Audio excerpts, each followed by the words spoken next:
बिस्मिल्लाहिर्रहमानिर्रहीम। मैं हूं आमिर भट्ट और आप देख रहे हैं सिटी 5 टीवी। बढ़ते हैं आज की ताज़ा तारीख।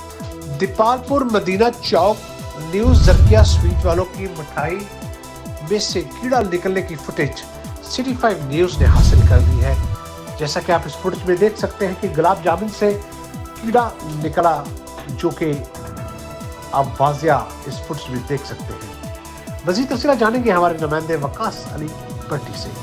जी बिल्कुल, दीपालपुर मदीना चौक न्यू रज़ाकिया स्वीट्स वालों की मिठाई में कीड़े निकलने लग गए।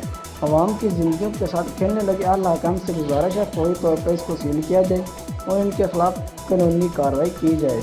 आवाम से गुजारिश है ऐसी बेकरियों से कभी भी मिठाई ना लें जो आपकी ज़िंदगी के साथ खिलवाड़ कर रहे हैं। उल्टा कहते हैं हमारी मिठाई हम जैसे मर्जी लोगों को दें, मरे या जिए हमें किसी की परवाह नहीं, हमें तो बस पैसे चाहिए, हमारा कोई कुछ नहीं बिगाड़ सकता।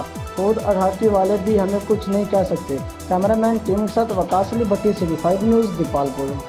सिटी 5 टीवी में फिलहाल इतना ही। मजीद खबरों के लिए देखते रहिए सिटी 5 टीवी। मत भूलिए हमारा पेज लाइक करना, सिटी 5 टीवी। तब तक के लिए इजाजत दीजिए।